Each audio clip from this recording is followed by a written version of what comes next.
Well, hello. This is terrifying going live on YouTube. I only have like 30 something subscribers though. So this is just one of those things that if you follow me on Instagram or if you've watched any of my videos in the past, you'll know, or my Facebook group, you'll know that doing the scary thing is kind of like the jam I'm going for this year in 2023, especially since I've been sober. Tomorrow will be 30 days completely sober from everything except coffee. Today is 48 hours, no coffee. So, and that includes, well, it doesn't include all caffeine, green tea. But, anyways, the topic for today that has really been on my heart for 3 days really is about being a leader or a follower. And it really just hit me like a ton of bricks this morning after I came out of meditation, um, AKA sleep. When I woke up this morning, I realized that we're all leaders and followers. I grew up with a mom who my dog wants in. Darn it, I should have let her in before I started this. Give me just a second.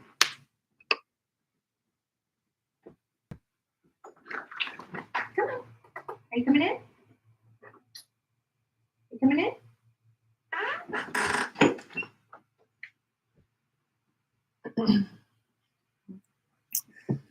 Sorry about that. So anyways, I grew up with a mom, God bless her. She did everything that she was equipped to do the right thing with, okay? But um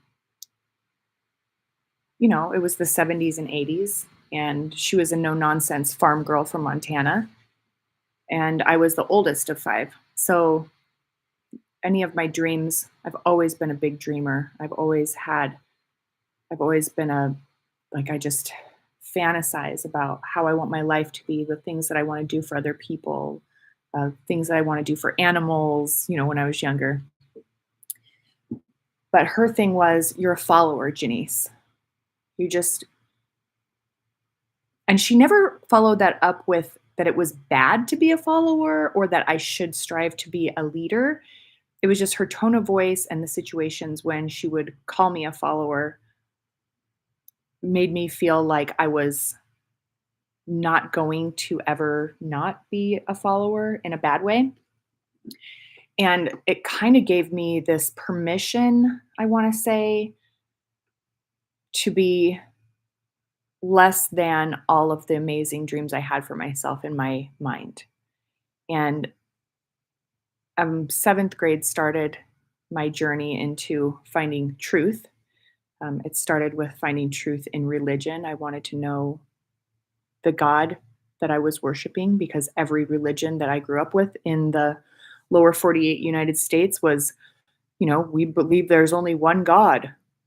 Yeah, and you all say you're Christian, but all of you talk shit about the other denominations. And anyways, I'm getting off topic. I'm going to pull up my notes that I put on my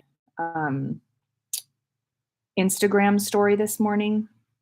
I kind of put a few of them in the notes of the description box of this video, but I'm just going to read this to you guys since I'm a little nervous, even though I know nobody's watching right now. It's just weird being live on YouTube. It's way different when it's just my little Facebook group. And I know the people that are watching me know me, are expecting to see me.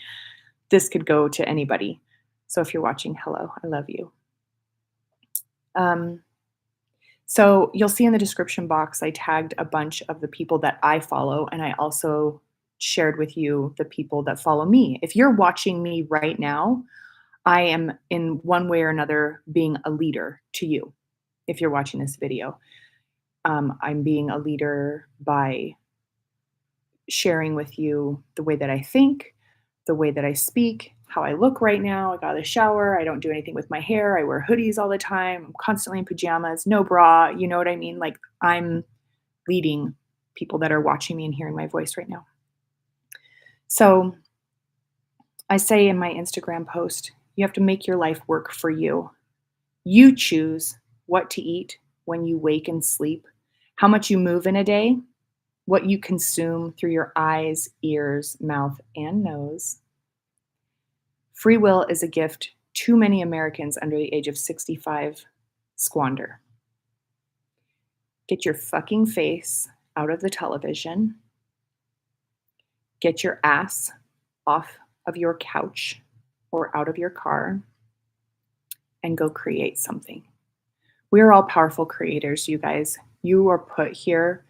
You came here, however you view it.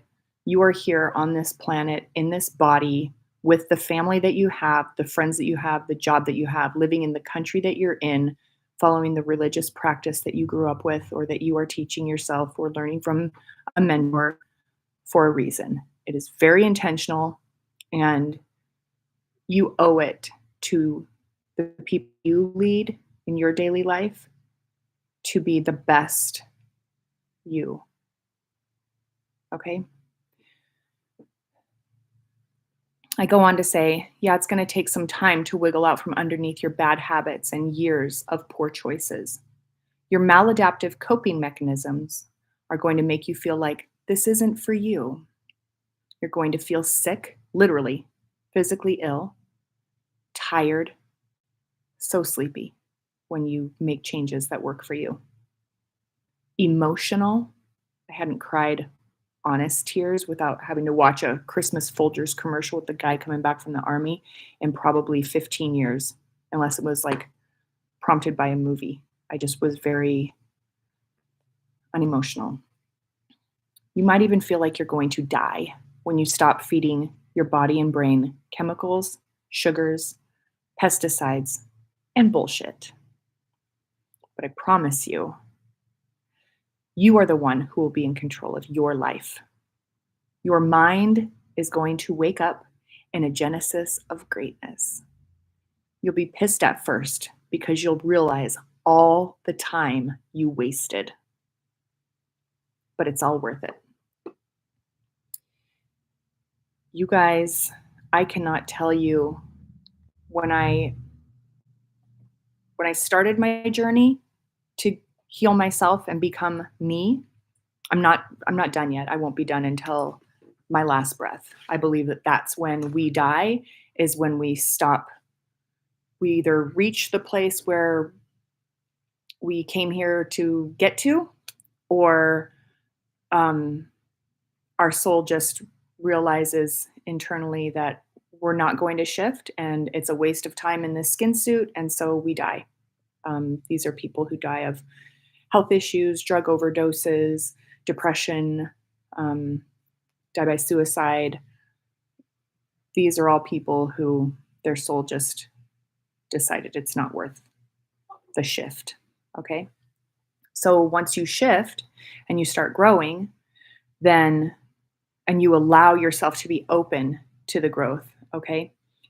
I want you to understand that all you have to do. So okay, let me backtrack here a little bit. I come from a Christian background, and I don't consider myself Christian per se anymore. I worship God. I am absolutely in love with Jesus, but I'm also in love with all other major religious studies. I just love God, and anybody who came here to teach me something about what they learned from God, and if it rings true with what I'm learning from my personal conversations and walk with God, then I dig more into that. Okay, so don't write me off just because I don't consider myself I love Jesus, but I'm not one of those Jesus loving Christians. Okay, now that we got that out of the way, but I will quote the Bible a lot, and I do in my messages, because that's the language that I use to speak to God, that it's also in English, if that makes sense. Like the spiritual language to talk to God, and then the English language to share it with all of you and whoever else is following me, like my kids.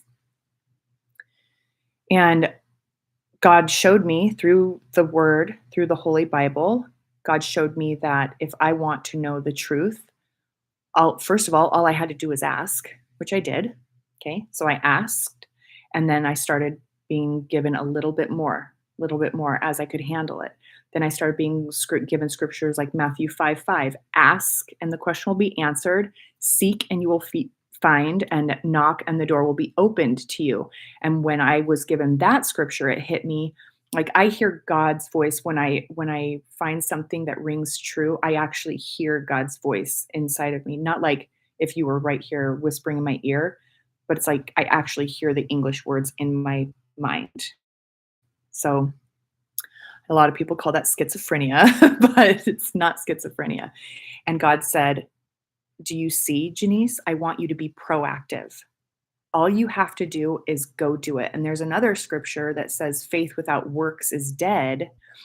But then another one that says, "You don't have to do anything to earn the love of God and earn salvation." So those two kind of contradicted in my mind for a long time until recently, and I thought, "Oh, the faith without works is dead, and I have to be proactive in my quest for the truth." So if I have faith that I am going to be a sober, productive, okay, here's my creation statement. I am a sober, affluent, intuitive, honest, routine-focused, creative, philanthropic woman of light, and as such, I am impeccable with my words, meaning I don't miss the mark. The things that come out of my mouth, I mean it. A lover of all living beings, and I bring joy, peace, honesty, and a yearning to grow as an individual into the world, and so it is. So that's my creation statement. That it's modified since 2017 when I wrote my first one, but that comes out of my mouth at least 3 times a day out loud. And when I came up with when God gave me my creation statement, this time was back in April is when I modified it last. It was, since 2017, I've done a lot of shifting. I've done a lot of shifting, and the alcohol for me was a big deal. So, on that a little bit, I was being led by people who, they can have a beer or a glass of wine or two. I can have a beer or a glass of wine, but then anything else for the rest of the day is over with. Then I just want to go play. Um, Obviously, my mind is distracted, so I'm not as productive. I can't go back to doing any kind of work. I can't go back to doing any kind of um, like inspirational posts or anything for you guys because I'm inebriated. Even if it's just one IPA or a glass of wine, even just a couple sips of wine, um, it just stops my day. Okay, I guess is what I'm getting at, and I, I don't. And for the most part, once I discovered that about myself, I decided, okay, well, I'm not going to drink until my day's over, right? Well, but then I started drinking literally way too much, really way too much. I'm not going to get too much into it. But the people I was leading, mainly my children, saw like the dissonance, okay? They see me educating myself and preaching to them about all of these amazing life shifts and hacks and meditation and me being close to God and what God showed me and what God said to me. And I'm sitting here, I'm talking to them, I'm being so excited. And then at night, I'd completely shut down and go sit in the garage and watch YouTube shorts and drink my face off every night. I think there would maybe since 2020,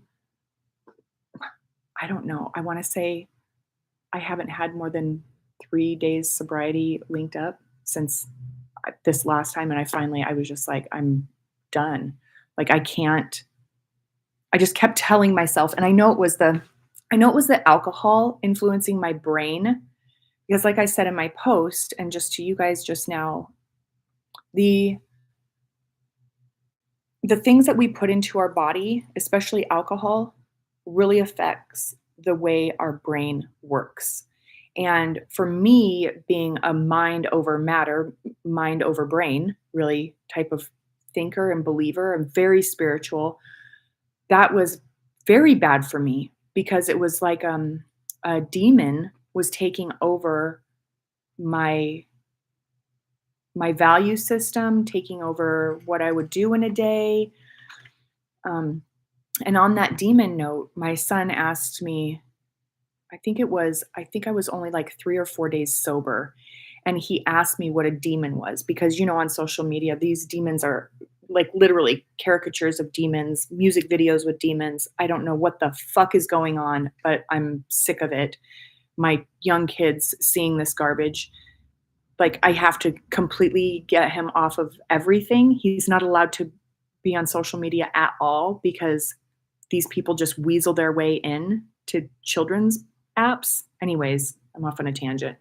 So anyways, I was like 3 or 4 days sober, and Jasper asked me, what a demon was because we're staying with a friend and the van broke down. I'll get into that much later on a different video. But so we're staying with a friend in his house, and Jasper's not used to the space and the sounds of a new house. And so he's seen these things on social media, and he's asked me what a demon was. And I said, listen, buddy, it's not like I don't know if this is the right word, but I said an anthropomorphic being. It's not like a physical being in that a demon that looks like the devil caricature or a humanoid demon is going to come out of the shadows, or a shadow that looks like a shadowy human figure. That's not a demon. I go, a demon is something that gets the hold of a person's mind. And that's the way it's a humanoid, is it gets into a person and takes them over. I said, like, my alcohol abuse was my demon.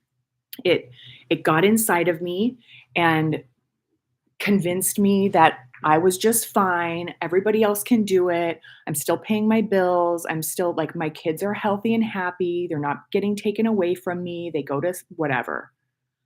All the lies that I was telling myself. And it wasn't okay for me. It wasn't. My buddy, I brought him beers and a bottle of champagne, and he's got a bottle of tequila right that I'm looking at on his fridge.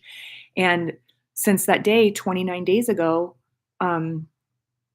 it has been completely gone. And that's because of one of the people that I tagged in this video down below, Lee Hayden's podcast. If you go on Apple Podcasts is where I listen to it. It's called Evolve with Emily. And she has one that she did recently called My Journey with Alcohol. And in that, she referenced a podcast that I went to listen to probably 2 months ago. And I started listening to it. And because I was, had the demon, whatever, the alcohol abuse demon, it was more like alcohol habituation because it was like 3:20 every single day. My day was over because I worked from 6 to 2. My day was over. And so that was the time. Like that was my habit. Okay. So it wasn't like I didn't suffer any kind of like shakes or hospitalization when I stopped drinking. But anyways, so like 2 months before that, I started listening to a podcast that she referenced in that Journey with Alcohol one called, it's the Andrew Huberman podcast, Huberman Lab. And it's like what alcohol really does to your mind, body, and spirit, or something to that effect. And so I listened to Emily's first. And mind you, we were on like a road trip. We were coming from the Oregon coast back to the Idaho area for my grandson's birthday party. And so I had time. And I still had cigarettes. Yes, I was smoking. Only while I drank, though. I only smoked when I drank. Like, literally. I didn't ever have one when I woke up. It was the weirdest thing. And so I still had like 3 or 4 cigarettes left and while we were driving. And then I was listening to the podcasts and just really engrossed in, first of all, the way she does everything. She's such a great speaker. She's a great orator, especially if you're a female, you're on a spiritual journey. God, I can't even imagine, like, even men, like grown men need to listen to this woman. She's got such a voice. It'll help you. If you're a man and you're listening to this or watching this, then definitely go check her out. Anywho, and it was like, I don't know if I was just ready or a combination of being ready to just be completely sober. I was done telling myself the lie that this is my life. I'm an adult. I can stop whenever I want because I could. Like, didn't feel like the alcoholic vibe from myself. So it had to be my choice. You know what I mean? So stubborn.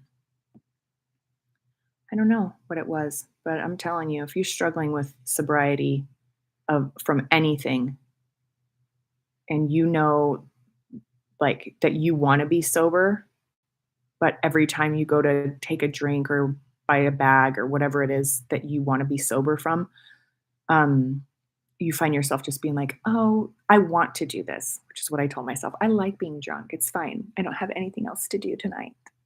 So stupid.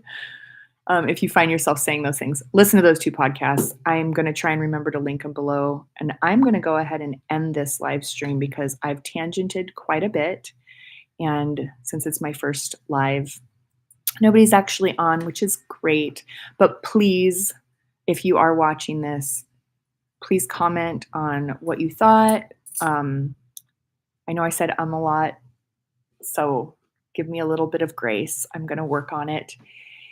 And let me know, since you are one of my subscribers and you are watching this, I want to know what you want to hear about. I want to know what's on your heart. I want to know um, what kind of things would you have if we were sitting across the table and it was just the 2 of us sharing like a cup of tea or something, what would we be talking about? You know, if your partner or your kids or your boss couldn't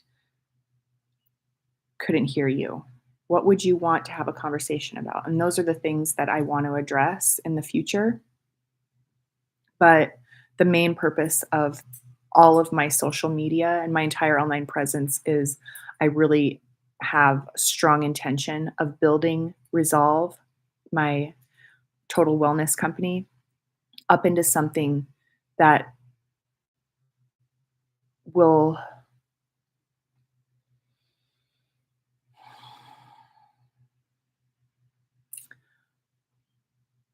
I want when people see the name Resolve on anything, I want them to feel like they are about to watch, read, or experience hope and understanding and compassion and unconditional love, because that's what I have to offer.